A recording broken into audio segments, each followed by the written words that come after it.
સાથે બીજું જે વક્તવ્ય આપવાના છે વક્તાશ્રી ને પણ આપણે કેમ ભૂલીએ એવા ઉમાશંકર જોશીની દીકરી સ્વાતિબેન જોશી પણ અહીંયા પિતાશ્રીના જીવન વિશે વાત કરવા માટે જન્મદિવસે આપણા કોલેજમાં સંસ્થા પણ આવે એવો વિશેષ આનંદ થાય છે.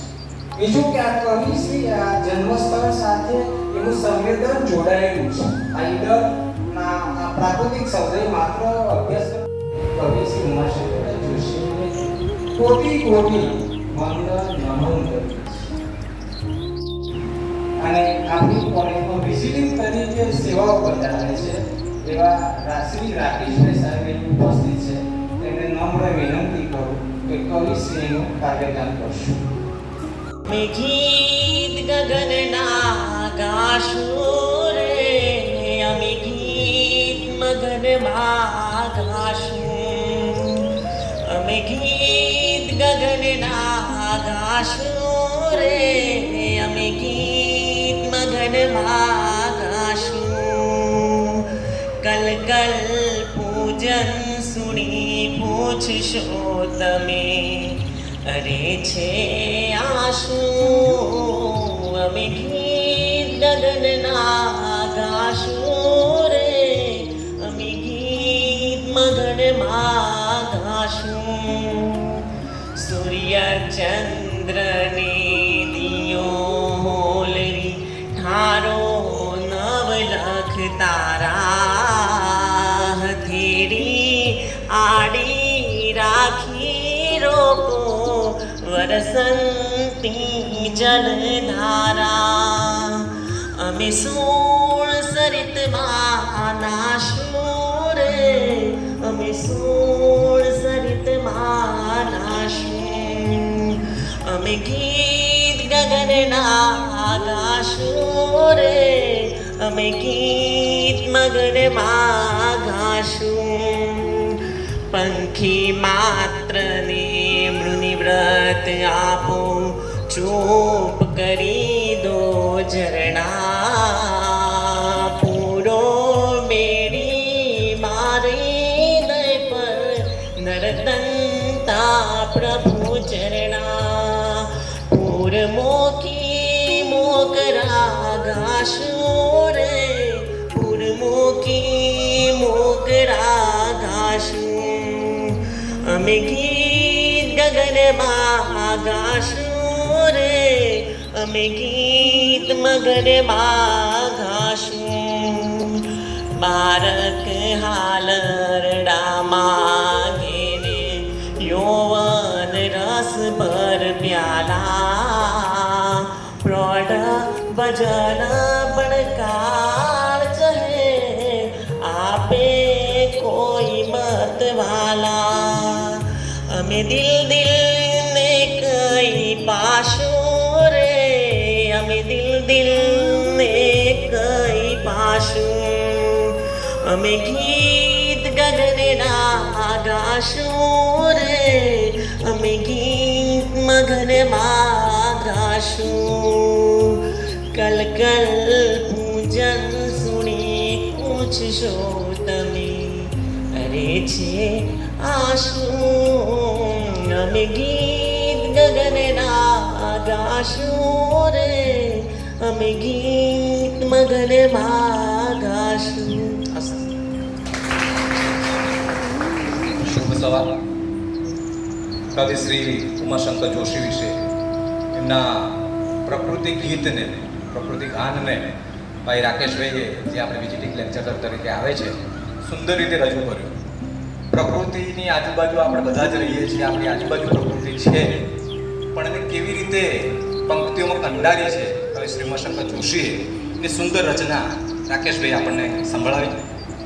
કવિ શ્રી ઉમાશંકર જોશી આપણા જ વિસ્તારના, આપણી જ કોલેજના ભૂતપૂર્વ વિદ્યાર્થી કે જેમણે જ્ઞાનપીઠ એવોર્ડ પણ મેળવ્યો એવા વિશ્વના કવિ ઉમાશંકર જોશીની 21મી જુલાઈ આજે જન્મજયંતિ છે, એમાં ઉપસ્થિત આપણી સંસ્થાના વડા પ્રમુખ શ્રી આદરણીય અશ્વિનભાઈ પટેલ સાહેબ, સાથે જ જેઓ કવિ શ્રી ઉમાશંકર જોશી વિશે આપણને વિસ્તૃત માહિતી આપવાના છે, એમના જીવન કવન વિશે, એમણે શું શું સાહિત્ય સર્જન કર્યું છે એના વિશે તમામ વિગતે પરિચય જે આપવાના છે એવા વક્તા મારા પરમ મિત્ર પ્રાંતિજ કોલેજના અધ્યાપક આદરણીય ડૉક્ટર સતીશભાઈ પટેલ સાહેબ, સાથે જ તમે સૌ પરિચિત છો એવો આપણો સ્ટાફગણ, જેમાં ગુજરાતી વિભાગના અધ્યક્ષ આદરણીય શ્રીમતી ડૉક્ટર મનુબેન પટેલ, સાથે જ ડૉક્ટર કલ્પનાબેન, ડૉક્ટર નેહાબેન, ડૉક્ટર ભીખાભાઈ અને આપ સૌ ગુજરાતી વિભાગના વાલા વિદ્યાર્થી ભાઈ બહેન, આપ સૌને આ જન્મજયંતિના ઉજવણી પ્રસંગે હું હાર્દિક આવકારું છું, સ્વાગત કરું છું. સાથે જ આપ સૌની પાસે એક અપેક્ષા રાખું છું કે ગુજરાતી વિભાગમાં વારંવાર આપણે ઉજવણીઓ કરવાના છીએ, કવિઓના સંદર્ભમાં, સાહિત્યના સંદર્ભમાં વિવિધ વર્કશોપ, સેમિનારો બધું કરતા જઈશું, પણ આવી આછી હાજરી હોય તો આપણો કાર્યક્રમ સફળ ન થાય. એટલે તમારા આજુબાજુ તમારા જે મિત્ર મંડળ છે એ વિદ્યાર્થીઓને પણ વધુ સંખ્યામાં આવે આવા કાર્યક્રમોમાં, એવી હું અપેક્ષા રાખું છું આપ સૌની પાસે. આપ પણ એમને જાણ કરશો. વિગતે ઉમાશંકર જોશીનો પરિચય, વિસ્તૃત માહિતી આપણને વક્તાશ્રી આપવાના છે, એટલે વધુ વાત ન કહેતા કવિ શ્રી ઉમાશંકર જોશીની આ બધી જ સાહિત્ય સર્જનને માત્ર પુસ્તકોમાં ન રહે અને આપણે સૌ આપણા જીવનમાં ઉતારી અને એને આગળ વધારીએ એવી આપ સૌને નમ્ર અપીલ કરું છું. આભાર. જય હિન્દ, જય ભારત.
પ્રકાશિત લેખિકાઓની વાર્તાઓ એક અધ્યયન 1903 થી 1923ના સંદર્ભમાં.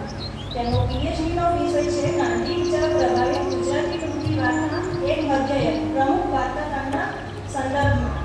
તેઓનું સર્જન કાર્ય જોઈએ તો બુદ્ધિ પ્રકાશ, વિદ્યાનગર, શબ્દશર, શબ્દસૃષ્ટિ વગેરે જેવા સામાયિકો 25થી વધારે જેટલા લેખો તેમણે પ્રકાશિત કરેલા છે. એમાં હિન્દી પટણી અધ્યયન કોશ, ઋતુમ્રા, પ્રજ્ઞા, ઉષાબેન ઉપાધ્યાય અભિવાદન ગ્રંથ, અવિનાશી કવિ મહેન્દ્ર અમી, ગાંધીજીનું જીવન અને ગાંધી વિચાર, સંવિત 6, સાહિત્યમાં ભારતીયતા, વિશિષ્ટ વાર્તાઓ પ્રભુદાસ પટેલ, રામચંદ્ર પટેલની શ્રેષ્ઠ વાર્તાઓ. એમની વિશિષ્ટ રૂચિ જોઈએ તો પ્રવાસ, ગુજરાતી ટૂંકી વાર્તા, ચિત્રાંકન, નિબંધ અને રમતગમતમાં છે. તેમની વિશેષ નોંધ જોઈએ તો તેઓ પીએચડી ગાઈડ તરીકે હેમચંદ્રાચાર્ય ઉત્તર ગુજરાત યુનિવર્સિટીમાં છે.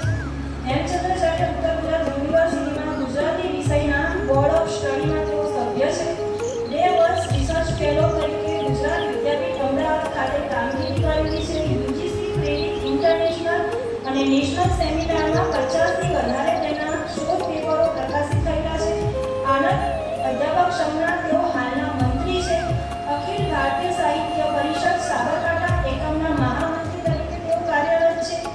કેસીસી દ્વારા શરૂ કરેલ research aid for faculty in higher education યોજના અનન્વય સંશોધન લેખ અનુવાદક બાલાશંકર કંથારા કલા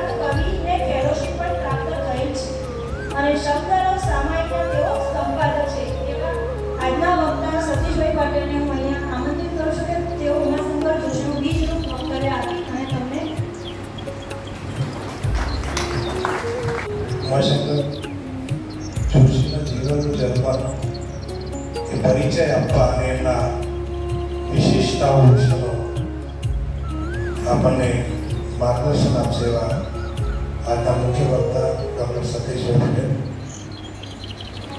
આપણી કોલેજના વાયબ્રન્ટ પ્રિન્સિપાલ પંકજભાઈ, ડૉક્ટર મનુબેન, ડૉક્ટર કલ્પનાબેન, નેહરબેન,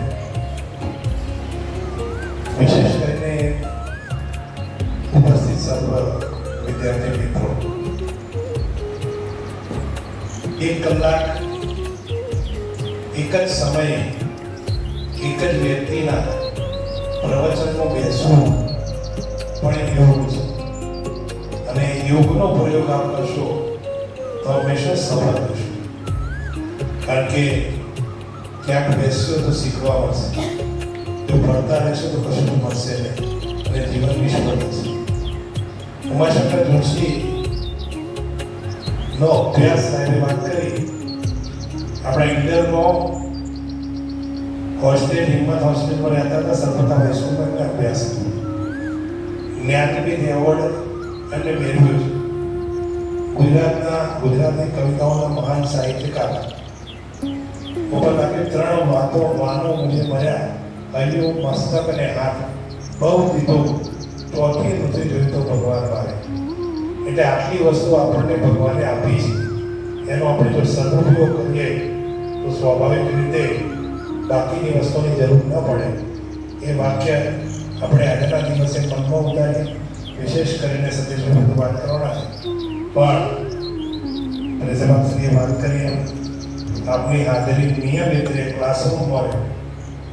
સરકાર કરોડો રૂપિયાનો વિદ્યાર્થીઓ માટે ખર્ચ કરતો હોય, આપના મહેતા પિતા હંમેશા કોલેજ જાઓ, અભ્યાસ કરો, ઉત્તમ પરિણામ લેવો અને સારી કારકિર્દી મેળવો એવી અપેક્ષા હોય તો એ અપેક્ષાને પૂર્ણ કરવા માટે નિયમિત સમયસર પ્રત્યેક વર્ગખંડમાં વિશેષ શિક્ષકના સ્ટાફનો આપ લાભ લો અને સારું પરિણામ લાવો એવી અપેક્ષા છે. આજના તબક્કે બી વાત કરવાની મળી એ બદલ આભાર. ભારત માતા. સૌને વંદન. મંડળના પ્રમુખ શ્રી આદરણીય અશ્વિનભાઈ, કોલેજના યુવાન અને ઉત્સાહી પ્રિય મિત્ર એવા પંકજભાઈ, ગુજરાતી વિભાગના અધ્યક્ષા મનુબેન, ગુજરાતી વિભાગના અધ્યાપકો એવા ભીખાભાઈ, કલ્પનાબેન, નેહાબેન, ભાઈશ્રીનું નામ ભૂલાઈ ગયું, રાકેશભાઈ અને આપ સૌ વિદ્યાર્થી ભાઈ બહેનો. તમારી કોલેજ એ બહુ જૂની કોલેજ છે અને આ પ્રદેશમાં એક માનભેર નામ એ આ કોલેજનું લેવાય છે. પણ કેટલીક વાર પરીક્ષાઓમાં પૂછાતું હોય છે કે ઉમાશંકર જોશીનું ઉપનામ શું હતું.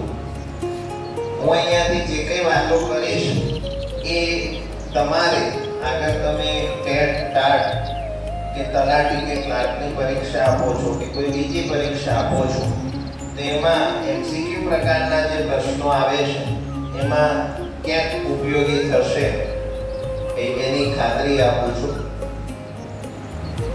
પંકજભાઈની નિમણૂક આ કોલેજમાં થોડા વખતથી થઈ છે, પણ તમે જોયું હશે કે હમણાં થોડાક દિવસ પહેલા ઉત્તર ગુજરાત યુનિવર્સિટી સંલગ્ન સેલ્ફ ફાઇનાન્સ કોલેજના જે ઇન્ટરવ્યુ થયા એમાં ખૂબ સરસ કામગીરી એમને કરી બતાવી છે.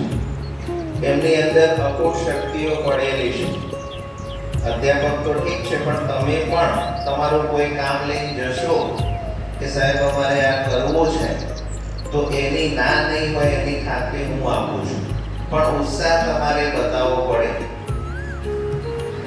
ઉમાશંકર જોશીનો જન્મ 21 જુલાઈ 1911 ના રોજ કેટલાક પુસ્તકોમાં એમ લખ્યું છે કે લુસડિયામાં થયો છે, કેટલાક પુસ્તકમાં એમ પણ લખ્યું છે કે બામણામાં થયો છે. જેઠાલાલ એ જે તે સમયની સરકારમાં કામ કરતા અને લુસડિયા ખાતે રહેતા અને ત્યાં જ એ ભણેલા એવું કહે છે.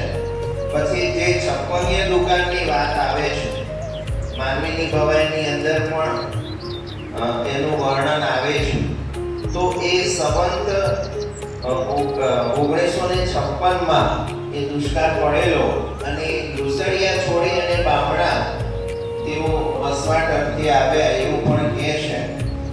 ભીખાભાઈ બામણામાં નોકરી કરીને આવ્યા છે એટલે એ કદાચ એના વિશે વધુ જાણતા હશે. સ્વાતિબેનને હું પણ મળેલો છું, પણ આવી ચર્ચા થઈ નથી. પણ હવે મળશે તો જરૂર આપણે જાણવાનો પ્રયત્ન કરીશું કે આમાં સાચું શું છે.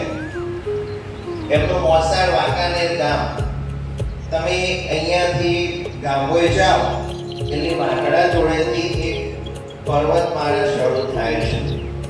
આ અરવલ્લીને દક્ષિણ ભાગ છે અને ઉમાશંકર જોશીનું જે ઘર છે એની પાછળ જે ડુંગર આવેલો છે એ ખંભેરિયા ડુંગર તરીકે ઓળખાય છે.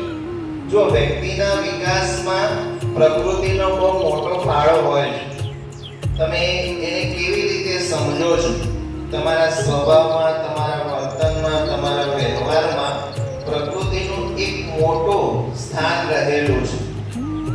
દક્ષિણ ગુજરાતમાં જાઓ તો ત્યાંના માણસો બહુ માયાળુ છે અને બહુ લાગણીશીલ છે. એનું કારણ શું છે કે એ નાનપણથી જ પ્રકૃતિ સાથે મોટા થયેલા છે. એટલે પ્રદેશની જે ભૌગોલિક પરિસ્થિતિ હોય છે એ પ્રમાણે વ્યક્તિનો ઉછેર થતો હોય છે. ઉમાશંકર જોશી અમદાવાદ ગુજરાત કોલેજમાં હતા ને ત્યાંથી માઉન્ટ આબુના પ્રવાસે ગયા અને માઉન્ટ આબુ તમે ગયા હો તો ત્યાં નખી સરોવર આવેલું છે. નખથી ખોદાયેલું એટલે નખી સરોવર એવું નામ એ તળાવનું પડેલું છે. તો એમનું પહેલું કાવ્ય જે છે એ નખી સરોવર પર શરદ પૂર્ણિમા એવું છે. ને અહીંયા જે પંક્તિ લખી છે, સૌંદર્યોપી ઉર્જરણ ઘાસે પછી આપમેળ, એ આ કાવ્યની પંક્તિ છે કે સૌંદર્યને પામશો તો કંઈક અંદરથી આવશે. એટલે એ સૌંદર્ય છે, પ્રકૃતિ છે, એને માણવાની છે, એને અંદર ઉતારવાની છે, તો આપોઆપ તમારો વિકાસ થવાનો છે. ત્યાંથી લઈ અને રહ્યા વર્ષો તેમાં, ગયા વર્ષો તેમાં અમે ઈડરિયા પથ્થરો જેવી રચનાઓ ઉમાશંકર જોશીએ આપી છે. ઉદન્ય સર્જક એવું લખાતું હોય તો એ ઉમાશંકર છે. મૂર્ધા શબ્દ ઉપરથી આ મૂર્ધન્ય શબ્દ આવેલો છે એટલે આગળી હળોળના પ્રથમ આખા વિશ્વમાં ઉમાશંકર જોશી કવિ તરીકે વિખ્યાત છે. એના ઘણા બધા કારણો છે, એ ધીમે ધીમે આપણે એક પછી એક જોઈશું. પણ એમનું ઘડતર બામણામાં એ તળાવ આવેલું છે. રણમલ તળાવ કે છે, રણમલ ચોકી છે, ઈડરિયા ગઢ ઉપર જાઓ એટલે એના અવશેષો આજે પણ પાયા છે. ઉમાશંકર જોશીએ લખ્યું છે કે ગામથી શબ્દ લઈને નીકળ્યો હતો. શબ્દ ક્યાં ક્યાં લઈ ગયો? સત્યાગ્રહ છાવણીઓમાં, જેલોમાં, વિશ્વવિદ્યાલયમાં, સંસદમાં, દેશના મૂર્ધન્ય સાહિત્ય મંડળમાં, રવિન્દ્રનાથની વિશ્વ ભારતીમાં, વિદેશના સાંસ્કૃતિક સમાજોમાં, એટલે કે વિશાળ કાવ્ય લોકમાં, માનવ હોવાના અપરંપાર આશ્ચર્ય લોકમાં, તો ક્યારેક માનવ મૂલ્યોના સમકાલીન સંઘર્ષોની ધાર પર કોઈક પડે બે ડગલા એ સંઘર્ષોના કેન્દ્ર તરફ. જો એક જ નાના પેરેગ્રાફમાં એમણે આખા જીવન વિશેની વાતો એ કરી દીધી. આ ફકરાને તમે ધીમે ધીમે ખોલતા જાઓ એટલે ઉમાશંકર જોશી વિશે તમે પામી શકો. શું કહે છે કે ગામથી શબ્દ લઈને નીકળ્યો હતો, ગામડામાં ઉછેર થાય છે, અહીંયા આવે છે, પછી અમદાવાદ જાય છે ભણવા માટે. દિવાન વલ્લુભાઈ તરીકે હાલ જે શાળા ઓળખાય છે અમદાવાદની, એ શાળાની અંદર તેઓ મેટ્રિક પાસ કરે છે. અમદાવાદની અંદર પ્રથમ નંબર આવે છે અને મુંબઈ જે ઝોન લાગતો એમાં ત્રીજા નંબરે તેઓ મેટ્રિક પાસ કરી અને ઉચ્ચ અભ્યાસ ગુજરાત કોલેજમાં જોડાયા છે. હવે તમે જુઓ કે એ સમયની સ્થિતિ આ 1930ની પરિસ્થિતિની વાત છે. કોલેજમાં જોડાય છે ત્યારે એ સમયે આપણા દેશની અંદર ગાંધીજીનો પ્રભાવ એ ચરમસીમાએ હતો. ગાંધીજીના પ્રભાવ તળે આખા દેશમાં શોષિત દલિત ને પીડિતનું સાહિત્ય લખાવા લાગ્યું. પંડિત યુગનું જે સાહિત્ય લખાયું તે ભારેખમ શબ્દો થકી લખાતું હતું. પણ ગાંધીજીનું આગમન 1915માં થાય છે ભારતમાં. કોચરબ આશ્રમની સ્થાપના થાય છે, સાબરમતી આશ્રમની સ્થાપના થાય છે.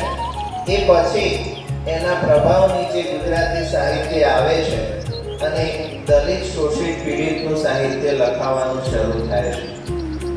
ઉમાશંકર જોશીની રચનાઓ પણ ત્યાંથી શરૂ થાય છે 1930ની આજુબાજુ.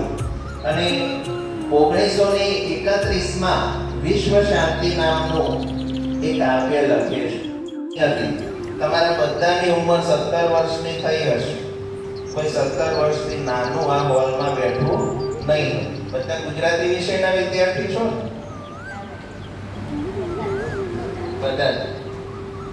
તો આપણે 17 વર્ષની ઉંમરે શું કરીએ છીએ અને 17-20 વર્ષના યુવાને એ સમયે શું કરે? જો અત્યારે તો તમારી પાસે કેટલી બધી ટેકનોલોજી છે, સગવડ છે. તમે પંખા નીચે બેઠા છો. એ વખત તો પંખા ને લાઇટની આપણે ત્યાં શોધ તો થઈ હતી પણ અછત હતી.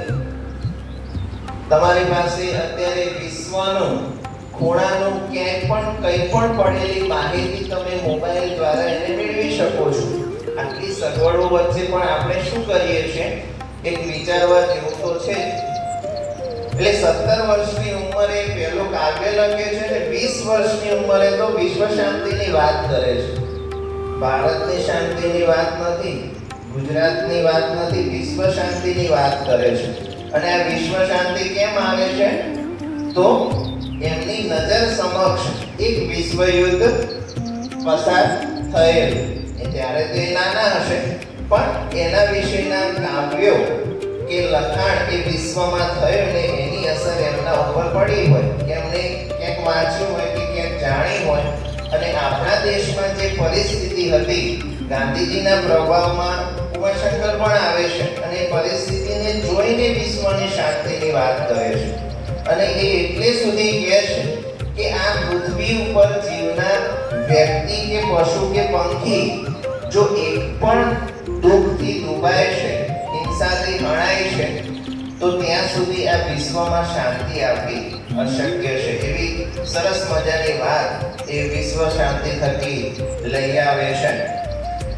એમાં બે પંક્તિઓ ખૂબ મહત્વની છે અને ખૂબ જાણીતી છે. ત્યાં દૂરથી મંગલ શબ્દો આવતા, શતાબ્દીઓના ચીર શાંત ઘુમ્મટો ગજાવતો ચેતન મંત્ર આવતો. અને બીજી તમે બધા જે જાણો છો કે વિશાળે જગ વિસ્તારે નથી એક જ માલવી, પશુ છે, પંખી છે, પુષ્પો, વનોની છે વનસ્પતિ. જો આ પૃથ્વી ઉપર માત્ર મનુષ્યને જીવવાનો હક નથી કે અધિકાર નથી, એની સાથે અસંખ્ય અહીંયા પશુ પંખીઓ જીવે છે, વનસ્પતિ જીવે છે. એ બધાને આ પૃથ્વી ઉપર સરખું મહત્વ છે. અત્યારે આપણે શું કરી રહ્યા છીએ? આટલી ગરમી કેમ લાગે છે?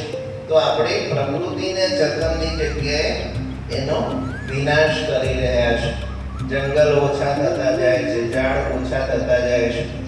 જે આપણે જરૂરિયાત મુજબ જે કંઈ બાંધકામ કરીએ છીએ પણ સાથે જે વૃક્ષોનો ઉછેર થવો જોઈએ હવે ઓછો થયો છે. તમે બધા ગામડામાંથી આવતા હશો તો ગામડાના શેડા એ 50 વર્ષ પહેલા કેવા હતા ને અત્યારે કેવા છે એ જઈને જોજો. અત્યારે શેડાઓ પર તમારે 10 કે 15 કે 20 મિનિટ બેસવું હોય તો તમને છાંયડો મળે નહીં એવી પરિસ્થિતિ છે. હમણાં થોડાક સમય પહેલા સાપુતારા જવાનું થયું તો સાપુતારાથી નીચેનો જે નજારો હતો એ 3 વર્ષ પહેલા મેં જે જોયેલો એના કરતાં કંઈક જુદો હતો. જે ઝાડ હતા એ કપાઈ અને ખેતર થવા લાગ્યા છે. ડાંગમાં 1 વીઘાનું ખેતર તમારે જોવું ને તો તમને એમ થાય બહુ આવું મોટું ખેતર, અત્યારે 3-3 વીઘાના ખેતર ત્યાં પણ પ્રવાહ લાગ્યા છે. એટલે આપણે પ્રકૃતિથી દૂર જતા જઈએ છીએ, એની આ પરિસ્થિતિનો સામનો અત્યારે આપણે કરી રહ્યા છીએ. હવે જુઓ કે કવિ તરીકેની શરૂઆત થાય છે. કવિતા સિવાય એમણે લગભગ દરેક સ્વરૂપમાં લખ્યું છે. સંશોધનની વાત આવે તો અખો એક અધ્યયન, અખા વિશે તમારે જાણવું હોય તો ઉમાશંકરનું અખો એક અધ્યયન પુસ્તકમાંથી પસાર થવું પડે. ક્લાંત કવિ, ગુજરાતી સાહિત્યના પ્રથમ ગઝલકાર બાલાશંકર ઉલ્લાસરામ કંઠારિયા, એના વિશે જાણવું હોય તો ઉમાશંકરનું પુસ્તક ક્લાંત કવિમાંથી તમારે પસાર થવું પડે એવા એક કામ છે. ક્લાંત કવિનો તો રસપ્રદ ઇતિહાસ. બાલાશંકરે જે તે સમયે ગઝલો લખી એ છૂટક અનેક સામયિકોમાં પ્રકાશિત થયેલી. હવે પ્રશ્ન એ આવે કે ગુજરાતી સાહિત્યના પ્રથમ ગઝલકાર છે, સારા ગઝલકાર છે, તો આની ગઝલો એ ભેગી થવી જોઈએ આવું નક્કી થાય છે. અને એ નક્કી કરવામાં કલાપી હતા. સૌ પ્રથમ બહુ ઓછી ઉંમરે અવસાન થયું એ કવિનું, પણ કલાપીએ આ કામ શરૂ કર્યું પણ એમનાથી થઈ શક્યું નહીં. પછી રાવી પાઠક જોડે આવ્યો. ગુજરાત વિદ્યાપીઠમાં તેઓ અધ્યાપક હતા. એ પણ ન કરી શકે કે ભાઈ આ બહુ અઘરું કામ છે, કેટલા સામયિકો ફેરવા, કેટલા મળવું. છેવટે એ કામ ઉમાશંકર જોશીને સોંપવામાં આવે છે કે તમે આવું કામ કરો. ઉમાશંકરે આ ક્લાંત કવિની જે પ્રસ્તાવના લખી છે એમાં લખ્યું છે કે એક સમયે મને એમ થયું કે આ થઈ શકશે નહીં, એવું અઘરું કામ છે. પણ પછી એમને લખ્યું છે કે મેં દ્રઢ નિશ્ચય કર્યો અને કોઈ પણ ભોગે આ કામ પૂર્ણ કરવું અને એમના જીવનના 3 વર્ષો મેં આમાં ખર્ચી નાખ્યા, એવું પણ લખ્યું છે. એટલે તમે જુઓ કે એક તમે કોઈ પણ કાર્ય કરવાનો કે કોઈ પણ લક્ષ્ય નક્કી કરો છો, કાર્યનું લક્ષ્ય નિશ્ચિત કરો છો તો તમને સફળતા ચોક્કસ મળે છે. ઘણીવાર વર્ગમાં હું વિદ્યાર્થીઓને પૂછું કે તને કયો કલર ગમે છે, એટલે સામેથી જવાબ મળે કે સાહેબ આપણને તો બધા કલર ગમે છે. પણ આપણે બધા ગમતા હોય એની ના જ નથી. આપણે સર્વે સમાન છે, પણ એક કલર તો આપણો એવો હોય ને કે મને વાદળી કલર ગમે છે કે મને સફેદ કલર ગમે છે, એવી આપણી પસંદગી હોય. ઘણીવાર એમ પૂછું કે કઈ મીઠાઈ ગમે છે કે સાહેબ આપણને તો બધી મીઠાઈ ભાવે છે, પણ એક આપણી એવી મીઠાઈ હોય કે એ બધામાં સૌથી વધુ ભાવતી હોય. તો એવી રીતે તમારે શું કરવું છે? તમે અહીંયા સ્નાતક થવા આવ્યા છો, અનુસ્નાતક થવા આવ્યા છો, તો એ કરીને તમારું લક્ષ્ય શું છે એ નક્કી કરવું પડે. ઘણાને એમ હોય છે કે ગુજરાતી વિષય એટલે તો છેલ્લો, પણ એવું નથી. ગુજરાતી વિષય સાથે પણ તમે તમારી કારકિર્દી સારી રીતે ઘડી શકો એવી ઉજ્જવળ તકો આજે પણ છે. આજે તમે સારું પ્રૂફ રીડિંગ કરી શકતા હોય તો એક પાનાના 40 રૂપિયા છે. અને એવું પાછી એમની અનુકૂળતા ને એમની હા કે નામાં ઘણીવાર એ સામનો અમે કરીએ છીએ સામાયિકનું જ્યારે પ્રૂફ કરાય તો સારું તમે કરી શકો છો તો એની ખૂબ માગણી આજે પણ છે. એવી રીતે તમે પત્રકારના વ્યવસાયમાં પણ જઈ શકો છો, તમે અનુવાદના વ્યવસાયમાં પણ જઈ શકો છો, પણ એમાં ઉત્તમ કરવો પડે. આવી કેટલીક ઇતર વાતો પાછી અંદર આવશે. હા, ઉમાશંકર સિવાયની કારણ કે કોઈ વર્ગમાં ટેવ પડી ને એટલે એવું રહેવાનું. પણ પાછા આપણે મૂળ વિષયમાં આવીએ છીએ. એટલે 20 વર્ષનો યુવાન તે રહે છે. હું અહીંયા આવ્યો છું કે કામથી શબ્દ લઈને નીકળ્યો હતો. તો ક્યાં ગયા? પહેલા સત્યાગ્રહમાં ગયા, પછી છાવણીઓમાં, એટલે સ્વાતંત્ર્યતા પ્રાપ્તિ માટે જે કંઈ આંદોલનો ચાલતા હતા એની છાવણીઓ હતી, એ છાવણીની અંદર તેઓ જાય છે. જેલમાં પણ જાય છે. જેલમાં એમના ઘણા બધા કાવ્યોનું સર્જન, જે ગંગોત્રી સંગ્રહ છે એના મોટા ભાગના કાવ્યો જે આવ્યા, કેટલાક નામો હું તમને કહું કે વિષય જુઓ કવિતાના, અને આ ગાંધી યુગના સુંદરમના તમે લો કે ઉમાશંકરના વિષય લો તો એક નાનો વિષય કે દરણાના દાણા. હવે આવો વિષય પંડિત યુગમાં ક્યાંય તમને મળશે નહીં. અને આ દરણાના દાણા તો એ વખતે 1932માં લખાયેલી કાવ્ય આજે પણ તમને પ્રસ્તુત લાગે. આપણે એ કાવ્ય જોઈશું. પહેલા ભીખાભાઈને પૂછી લો કે કેટલી વાર બોલવાનું છે મારે. તમારે કેટલી વાર સહન કરવાની શક્તિ છે એ પ્રમાણે એટલે મને ખબર પડે કે સારી વાત છે. હવે નેક્સ્ટ ટાઈમ કદાચ આ વ્યવસ્થા ઊભી થઈ જશે. ચાલો 11 વાગ્યા છે.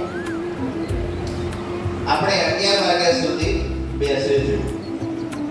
અને કોઈને કઈ એવી ઉતાવળ હોય કે આપણે અહીંયાથી જવું પડે ને કઈ કામ અટકી ગયું હોય બાર એવું નથી કોઈ. હા, મોબાઈલને થોડીક વાર આપણે શાંત રાખીશું. આપણે પેલા રીલ્સના માણસો છે 30 સેકન્ડની રીલ્સ પણ શાંતિથી જોઈ નથી શકતા. આમ એ પડી ગઈ છે ને એટલે હવે તમારે બધા એક કામ કરવાનું છે. બીજું કરો કે ન કરો, સવારે ઉઠો. આમ તો મોડા 6 વાગે ઉઠી જવું જોઈએ. કોઈ પહેલા પણ જાગતા હશે 5 કે 4, સારી જ બાબત છે. ઉઠી અને 30 મિનિટ કશું જ નહીં કરવાનું, આંખો બંધ કરીને બેસતા શીખો. જો સ્થિરતા ખૂબ મહત્વની છે જીવનમાં. હા, એટલે 30 મિનિટ સુધી તમે જો બેસતા શીખી જશો આંખો બંધ કરીને, મોબાઈલથી દૂર, તો જીવનમાં ઘણું બધું કરી શકશો. સાંજે 6 વાગે પલેટી ખોલેલી છે. બાથરૂમ જવું હોય તો પણ વિચાર કરવો પડે. એવું નહીં કે એમનો ડર